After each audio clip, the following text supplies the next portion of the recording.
നമസ്കാരം. വയനാട് മണ്ണിടിച്ചിലിൽ മരിച്ചവരുടെ ബന്ധുക്കൾക്ക് 5 ലക്ഷം രൂപ ധനസഹായം പ്രഖ്യാപിച്ച് മുഖ്യമന്ത്രി. ഇന്നലെ നടത്തിയ വാർത്താ സമ്മേളനത്തിലാണ് അദ്ദേഹം ഇക്കാര്യങ്ങൾ പറഞ്ഞത്. പരിക്ക് പറ്റിയവരുടെ ചികിത്സ ചെലവ് സർക്കാർ വഹിക്കും. തുരങ്കപാതയ്ക്ക് കേന്ദ്രം അനുമതി നൽകിയ സമയത്ത് പാലിക്കണമെന്ന് നിർദ്ദേശിച്ച നിബന്ധനകൾ പാലിച്ചോ എന്ന് പരിശോധിക്കും. അതിനുശേഷം മാത്രമേ നിർമ്മാണം പുനരാരംഭിക്കൂ എന്നും മുഖ്യമന്ത്രി വി.ഡി. സതീശൻ പറഞ്ഞു. ഇതുവരെ ഈ ദുരന്തത്തിൽ മരണമടഞ്ഞത് 3 പേരാണ്. ഇനി മിസ്സിംഗ് ആയിട്ടുള്ള ആളുകൾ കണ്ടുകിട്ടാനുള്ളവർ 5 പേരാണ്. ആശുപത്രിയിൽ പ്രവേശിപ്പിച്ചിരുന്നവർ 10 പേരിലും 3 പേരെ ഡിസ്ചാർജ് ചെയ്തു. 4 പേര് വാർഡിലുണ്ട്. 3 പേര് ഇന്റൻസീവ് കെയർ യൂണിറ്റിലാണ്. അതിൽ 2 പേരുടെ നില ഗുരുതരമായി തുടരുകയാണ്. ഇതാണ് സാഹചര്യം. ഇവിടെ നമ്മൾ ഏറ്റവും കൂടുതൽ മുൻഗണന കൊടുക്കുന്നത് NDRFന്റെ 60 അംഗ ടീമും 250ഓളം വരുന്ന ഫയർഫോഴ്സും ബാക്കി പോലീസ് സേനയും ഒരുമിച്ച് നടത്തുന്ന റെസ്ക്യൂ ഓപ്പറേഷൻസ് ആണ്. ഈ 5 പേരെ കണ്ടെത്തുക, കാണാതായ 5 പേരെ കണ്ടെത്തുക എന്നതാണ് ഏറ്റവും പ്രധാനപ്പെട്ട ജോലി. ആദ്യത്തെ സോണിലെ തെരച്ചിലിൽ കിട്ടുമെന്നാണ് കരുതിയത്, പക്ഷെ ഇന്നത് കിട്ടിയില്ല. അപ്പൊ ഒരു 3ാമത്തെ സോൺ, ചില സാധ്യതകൾ കണ്ടെത്തിയ 3ാമത്തെ സോണിലെ തെരച്ചിൽ ഇന്ന് തന്നെ അത് തുടങ്ങുകയും നാളെ രാവിലെ ആകുമ്പോഴേക്കും പൂർത്തിയാകാൻ കഴിയുകയും ചെയ്യും. അപ്പൊ അവിടെ ഈ കാണാതായവരെ കണ്ടുകിട്ടുമെന്നാണ് പ്രതീക്ഷ.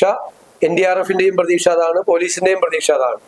പിന്നെ ഒരു സാധ്യത കൂടി, പുഴയിലൂടെ ഇതെങ്ങാൻ ഒഴുകിപ്പോകാൻ സാധ്യതയുണ്ടോ എന്നുകൂടിയുള്ള ഒരു പരിശോധന കൂടി നാളെ രാവിലെ നടത്തും. ഇതാണ് നമ്മൾ പ്രയോറിറ്റി നിശ്ചയിച്ചിരിക്കുന്നത്. അടുത്തത് പ്രധാനമായിട്ടുള്ള കാര്യം, ഇപ്പോൾ കുറെ ഈ പ്രദേശത്ത് വളരെ മോശമായ സാഹചര്യം നിലനിൽക്കുന്ന അപകട സാധ്യതയുള്ള പ്രദേശത്ത് നിന്ന് ആളുകളെ മാറ്റിപ്പാർപ്പിച്ചിട്ടുണ്ട്. ഇനി ഒന്നും കൂടി പരിശോധിച്ച് ഈ എവിടെയെങ്കിലും ഇത്തരം പ്രദേശങ്ങൾ എവിടെയെങ്കിലും ഉണ്ടെങ്കിൽ അവരെ കൂടി മാറ്റിപ്പാർപ്പിക്കുന്നതിനുള്ള നടപടികൾ സ്വീകരിക്കും. ക്ലൈമറ്റ് കാലാവസ്ഥ പ്രവചനവുമായി ബന്ധപ്പെട്ട് കണക്ട് ചെയ്ത് വേണ്ട നടപടികൾ സ്വീകരിക്കും. ഒരു കാര്യം എനിക്ക് മാധ്യമങ്ങളോട് എല്ലാവരോടും പറയാനുള്ളത്, ഇത് ഒരു ഒറ്റപ്പെട്ട ഒരു സ്ഥലത്തുള്ള ഒരു സംഭവം മാത്രമാണ്. ഇത് വയനാട് ജില്ലയിൽ മുഴുവൻ നടക്കുന്ന ഒരു സംഭവമാണ് എന്നുള്ള രീതിയിൽ വാർത്തകൾ പോകരുത്. കാരണം കഴിഞ്ഞ പ്രാവശ്യം നടന്ന സംഭവം തന്നെ ഒരു പഞ്ചായത്തിലെ 3 വാർഡിൽ നടന്ന സംഭവമായിട്ട് പോലും വയനാട് ജില്ലയെ അത് ഗൗരവതരമായി ബാധിച്ചു.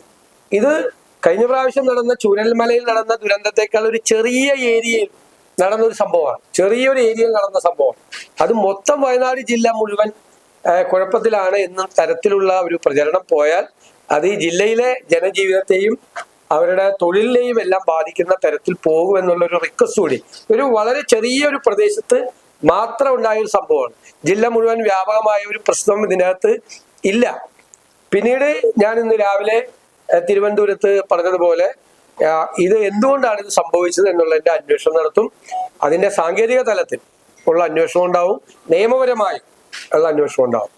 രണ്ടാമത്തെ കാര്യം, ഈ തുരങ്കപാതയുമായിട്ടുള്ള നിർമ്മാണ പ്രവർത്തനങ്ങൾ ഇനി പുനരാരംഭിക്കുന്നതിന് മുമ്പായി അത് കേന്ദ്ര ഗവൺമെന്റ് കൊടുത്തിരിക്കുന്ന പാരിസ്ഥിതിക പഠനം നടത്തിയിട്ട് അനുമതി കൊടുത്തിരിക്കുന്ന സമയത്ത് വെച്ച കണ്ടീഷൻസ്, നിർദ്ദേശങ്ങൾ അത് പാലിച്ചിട്ടുണ്ടോ ഈ കരാറുകാരെന്ന് ഒരു സൂക്ഷ്മമായ പരിശോധന കൂടി നടത്തിയിട്ട് മാത്രമേ പ്രവർത്തികൾ പുനരാരംഭിക്കുകയുള്ളൂ. ഇപ്പൊ 2 സൈഡിലും, തിരുവമ്പാടി സൈഡിലും അതുപോലെ തന്നെ വയനാട് സൈഡിലും ഉള്ള ഈ തുരങ്കപാതയുടെ നിർമ്മാണ പ്രവർത്തനങ്ങൾ അതിനുശേഷം മാത്രമേ ആരംഭിക്കുകയുള്ളൂ.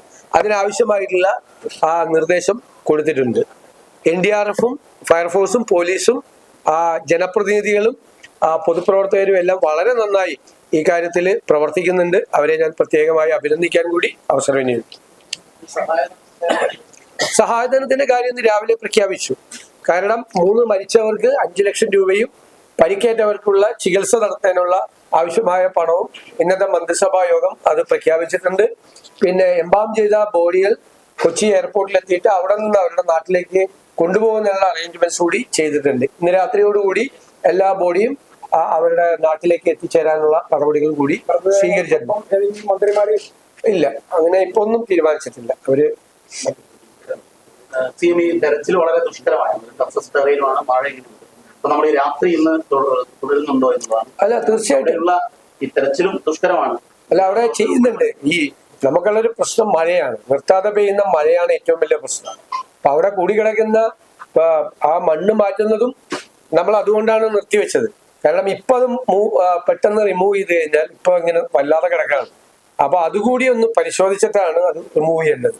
മാത്രമല്ല ടൗൺഷിപ്പിന്റെ ചുറ്റുമുള്ള മണ്ണും ഇങ്ങനെ ശേഖരിച്ചിട്ടുള്ള മണ്ണും കൂടി മാറ്റണം എന്നുള്ള നിർദ്ദേശം കൊടുത്തിട്ടുണ്ട്. ഇപ്പൊ പുതിയതായിട്ടുണ്ടാക്കുന്ന ടൗൺഷിപ്പിന്റെ അവിടെയും മണ്ണുണ്ട്, അതുകൂടി നീക്കണം എന്ന് അവരുടെ കരാറുകാരോട് ആവശ്യപ്പെട്ടിട്ടുണ്ട്.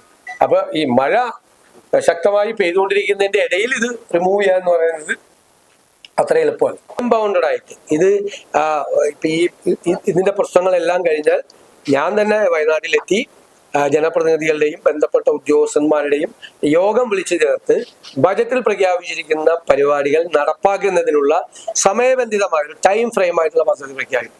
അത് നേരിട്ട് തന്നെ ഇപ്പൊ ഇവിടുന്ന് മന്ത്രിയുണ്ട്, അതുപോലെ MLA-മാരുണ്ട്, ജനപ്രതിനിധികളുണ്ട്, അവരെല്ലാം പങ്കെടുപ്പിച്ചുകൊണ്ട് വളരെ ഭംഗിയായിട്ട് ബജറ്റിൽ പ്രഖ്യാപിച്ചിരിക്കുന്ന പരിപാടികൾ വയനാടിന് വേണ്ടി നമുക്കത് വയനാടിനൊരു ഇമ്പോർട്ടൻസ് ഈ ബജറ്റിൽ കൊടുത്തിട്ടുണ്ട്.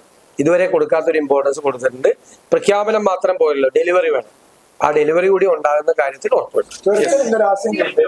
ചുരത്തിൽ ഇന്നൊരു ആശങ്ക ഉണ്ടായിരുന്നു. നിലവിൽ 8ാം വളവിൽ വെള്ളം എന്നൊക്കെ പറഞ്ഞിട്ട് എന്തായാലും നോക്കാം. അതുപോലെ തന്നെ ആശുപത്രിയിലുള്ളവരും ട്രീറ്റ്മെന്റ്, സൈക്കാട്രിക് ട്രീറ്റ്മെന്റ്, അതുപോലെ ആശുപത്രി തീർച്ചയായിട്ടും കുട്ടികൾക്ക് ആവശ്യമുണ്ടെങ്കിൽ കൗൺസിലിംഗ് കൊടുക്കുന്ന കാര്യം ഗവൺമെന്റ് തീരുമാനിക്കും. അതിനാവശ്യമായ നടപടികൾ സ്വീകരിക്കും. ഉറപ്പായിട്ട് മന്ത്രിമാർ ജില്ലയിൽ തുടരുന്നത് അല്ല, അവരുണ്ടല്ലോ, ഇവിടെ ഉണ്ടല്ലോ. പിന്നെ എന്താവശ്യത്തിനും അവരുണ്ടാവില്ലെങ്കിൽ എത്തൂല. ഞങ്ങളെല്ലാം എത്തും.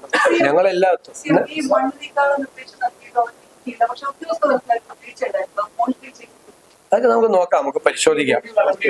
ഈ പറഞ്ഞത് ചെയ്തില്ലെങ്കിൽ എന്ത് ചെയ്യാൻ പറ്റും? അപ്പൊ മഴയും പെയ്തില്ലേ?